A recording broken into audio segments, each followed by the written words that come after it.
tous, ça fait un petit moment qu'on n'avait pas eu le temps de se poser un petit peu. Là, je prends quelques minutes à l'Assemblée nationale avant de retourner dans l'hémicycle à 15 heures pour faire un petit peu le point avec vous sur les projets de loi à venir. Qu'est-ce que nous prépare ce merveilleux gouvernement dans les semaines à venir pour que vous ayez un petit peu une idée et puis surtout pour qu'on commence à s'organiser, à essayer de contrer ces projets de loi. Alors le premier projet de loi là, dont on a eu connaissance, c'est le projet de loi Asile et immigration, nommé pour une immigration maîtrisée et un droit d'asile effectif. Alors vous voyez, c'est toujours la présentation du gouvernement avec, on est à la fois pragmatique, raisonnable, mais humain, voire humaniste. Et puis quand on se penche un petit peu en détail sur le projet de loi, qu'est-ce qu'on voit? On voit des mesures assez effrayantes hein, sur le plan humain, toujours des choses qui nous déshumanisent, qui nous trient des catégories entre les hommes et les femmes.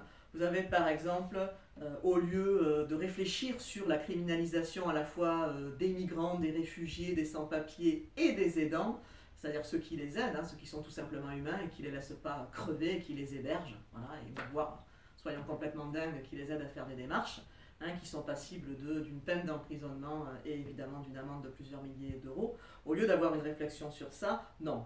On confirme qu'il y a bien l'enfermement. L'enfermement est même doublé, hein, puisqu'il peut passer à 90 jours. Actuellement, c'est 45 jours maximum, voire 135 jours dans certains cas. Voilà. Et alors ça, c'est aussi absolument hallucinant. On introduit un nouveau délit.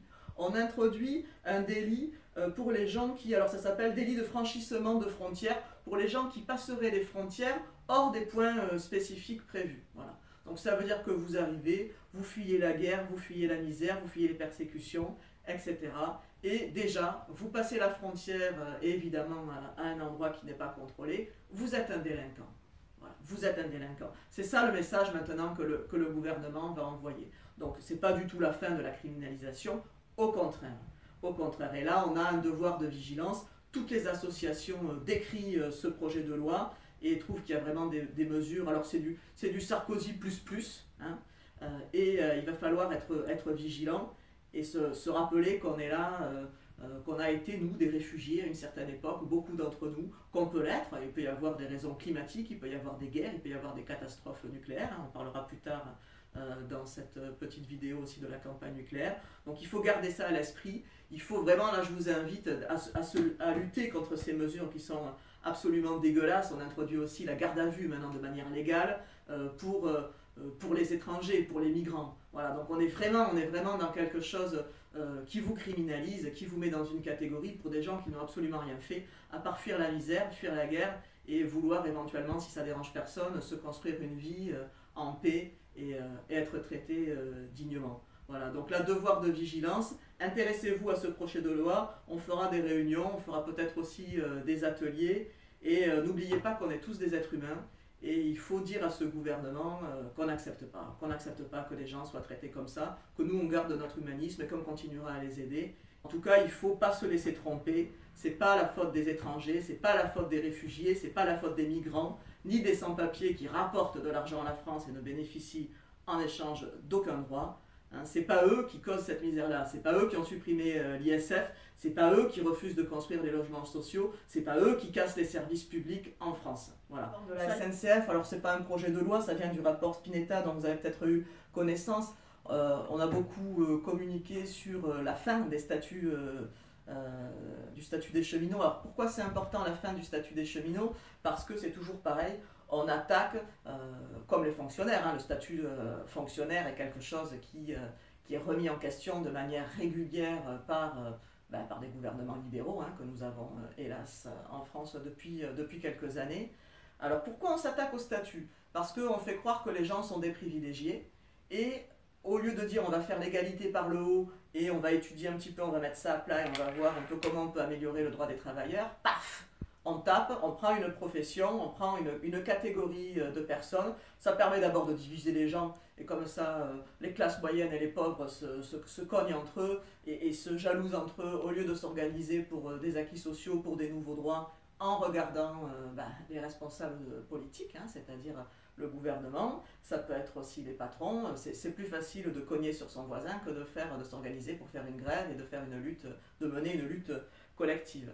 Alors ce rapport Spinetta, qu'est-ce qu'il nous dit? Rien de bien nouveau. Il nous dit que la SNCF étant, alors pas en faillite, mais ne génère pas assez de bénéfices, a une dette assez importante. Vous vous souvenez la petite musique de la dette? C'est ce qu'on nous sort aussi, les 3%, la dette de la France, etc. Donc à chaque fois qu'on veut changer quelque chose, on part du postulat, on ne peut pas. Il y a la dette et il faut d'abord rembourser la dette, il faut être sérieux et après on verra pour le reste, hein, on verra pour tout ce qui est politique sociale, humaine, etc. Voilà. Alors là, pourquoi c'est dangereux ce rapport? D'abord parce que si vous cassez le statut des cheminots, encore une fois c'est l'égalité par le bas qui gagne, mais au-delà de ça, il y a une mise en danger de toutes les petites lignes. On pense, pour ceux qui connaissent un petit peu l'Angleterre et qui ont déjà pris le train là-bas, c'est un peu la même situation qu'en Angleterre où vous avez uniquement ce qui est rentable qui est préservé. C'est-à-dire vous avez toutes les petites lignes, ce qu'on appelle les lignes secondaires, qui sont très utiles aux gens qui n'ont pas de voiture, à l'aménagement du territoire pour aller travailler, etc. Et en plus, le train, tout le monde le sait, c'est bon pour l'environnement, hein, comparé aux bagnoles. Donc tout ça, on dit c'est pas rentable, il faut le casser, il faut le détruire, et il ne faut garder que les lignes rentables, c'est-à-dire les grosses lignes. Je vous prends par exemple complètement au hasard un Paris-Montpellier, ça ce sera préservé. Voilà. Après, en Occitanie, nous, on est en plus une région où les petites lignes forment 50% hein, du réseau au lieu de 30% au niveau national. Donc on serait évidemment doublement touché. Qu'est-ce qu'il y a derrière ça? Il y a la casse des services publics qui continue. Hein. On ne voit pas pourquoi on s'arrêterait en si bon chemin.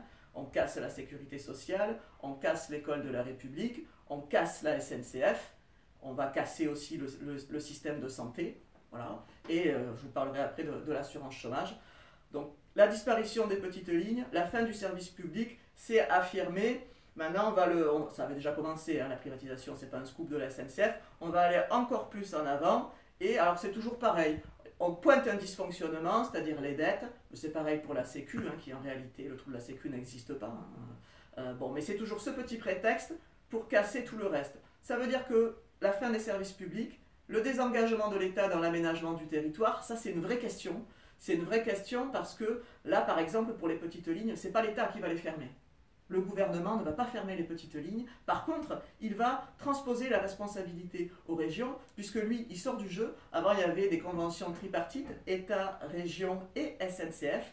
Et maintenant, l'État s'en va. Et la convention, qui c'est qui la signe? C'est région SNCF. Mais le budget des régions ne va pas augmenter. Donc ça veut dire que l'État, lâchement, hein, on peut le dire, dit à la région, maintenant c'est à vous de voir avec cet argent ce que vous pouvez faire ou pas, ce que vous pouvez préserver ou pas pour les gens. Voilà. Donc ce rapport Spinetta, évidemment, alors il ne pointe pas les grands projets inutiles, hein, la gare de la Mogère, 200 millions d'euros, 8 trains par jour, en plus en PPP, donc les gens vont continuer à payer parce que ce ne sera pas rentable. Ça ne leur pose pas de problème, ça c'est pas un souci. Alors, qu'est-ce que ce gouvernement aussi nous prépare? La réforme de l'assurance chômage. Alors, qu'est-ce qu'il y a derrière l'assurance chômage? Pourquoi ils veulent la réformer? C'est toujours pareil. Ils veulent en fait le faire passer petit à petit au privé.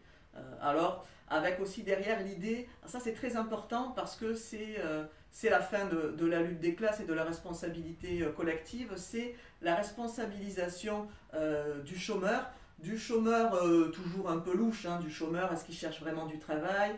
Il a refusé peut-être des offres d'emploi qui ne correspondaient pas à ses qualifications, est-ce qu'il ne le fait pas exprès? Clairement, on déresponsabilise l'État, la société et la politique actuelle, et on transfère la responsabilité vers l'individu. Donc vous avez là une seule personne qui se retrouve accusée de sa situation, ou en tout cas responsable, et vous avez le collectif à côté, qui dit n'y être pour rien. Donc qu'est-ce qu'on fait quand quelqu'un, c'est comme un enfant, hein, et qu'il est feignant, etc., etc., eh bien, on prend la petite baguette et on lui met une petite tape sur les doigts, donc ça va être un durcissement, un aggravement des contrôles, etc., mais aucune remise en question, vraiment, et aucune réflexion sur quand est-ce qu'enfin on va partager les richesses et le travail dans ce pays, et quand est-ce qu'on va avoir une réflexion sur pourquoi on ne passerait pas aux 32 heures, déjà aux vraies 35 heures, puis aux 32 heures. Voilà. On peut supprimer l'ISF, etc., mais on voit bien que ça ne sert absolument à rien, si ce n'est à aggraver l'écart entre les pauvres et les riches. À un moment donné, on va être obligé de se poser les questions-là, et je crois que ce projet de loi est un biais pour mettre le pied dans la porte et pour ramener ces sujets-là au cœur de la discussion. Alors dans les événements à venir du mois de mars, il va y avoir quelque chose d'assez intéressant, c'est la campagne pour sortir du nucléaire. Alors ça c'est la campagne France Insoumise. Donc là je sors un petit peu du registre de l'Assemblée nationale, mais pas tant que ça, parce que je suis dans le groupe France Insoumise. Donc cette campagne, pourquoi on l'a fait?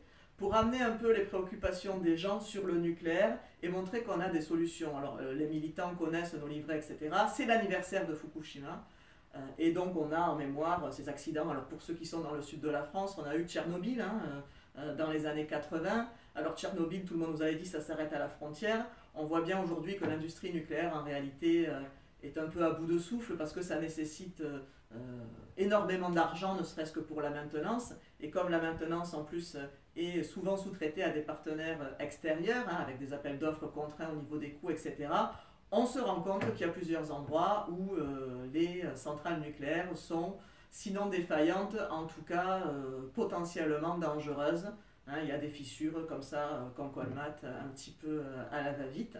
Donc cette campagne pour sortir du nucléaire, c'est l'occasion de montrer un petit peu aux gens qu'une autre société est possible, qu'une autre voie est possible, qu'il faut penser à l'environnement, mais aussi aux gens qui travaillent là. Comment on fait? Qu'est-ce qu'on fait de ces travailleurs? Comment on fait en sorte qu'ils préservent leur emploi? Comment on développe enfin les formations aux nouveaux métiers des énergies renouvelables? Et qu'est-ce qu'on propose? Voilà, c'est l'occasion d'aller aussi en positif dans la rue. Donc là, il ne faut pas hésiter, c'est du 11 au 18 mars, donc c'est une semaine, c'est court une semaine. Vous prenez une chaise, vous prenez 2-3 potes et vous avez des tracts que vous pouvez commander, que vous avez, beaucoup de gens les ont déjà commandés, nous on en a déjà commandé, voilà, qui sont bien faits, avec des petits livrets explicatifs, des votations, une petite urne, on avait déjà fait pour les militants qui étaient là déjà du temps du M6R. Voilà, donc c'est une semaine sur la fin du nucléaire, sur nos propositions environnementales et aussi sociales, parce que qu'est-ce qu'on fait de la formation et qu'est-ce qu'on fait de ces salariés, et aussi avec un rendez-vous au mois de mars, c'est le 22 mars. Alors le 22 mars, qu'est-ce que c'est? C'est à la base les cheminots qui lancent une journée de grève pour protester contre le rapport Spinetta dont je vous parlais tout à l'heure, et se joint c'est une très bonne surprise, mais qui n'est pas vraiment une surprise en réalité, parce qu'on sent dans ce pays quand même une grogne, une rage et une colère face à cette injustice sociale et à ces inégalités qui s'accentuent, et cette colère et cette rage grandissent, et autant l'exprimer dans des manières de lutte positives. Donc c'est une grève le 22 mars qui sort des frontières de la SNCF, et c'est tant mieux, qui devient interpro. Et bien évidemment, je participerai à cette manifestation et j'invite tout le monde à participer, à se prendre en main, à envoyer un signal fort au gouvernement pour lui dire « Faites attention, votre mépris, votre arrogance, votre politique antisociale, on la voit, on n'est pas bête, on n'est pas aveugle et on va se tenir debout devant vous voilà, pour lutter et affirmer qu'une autre voie est possible. » Voilà. Je vous remercie.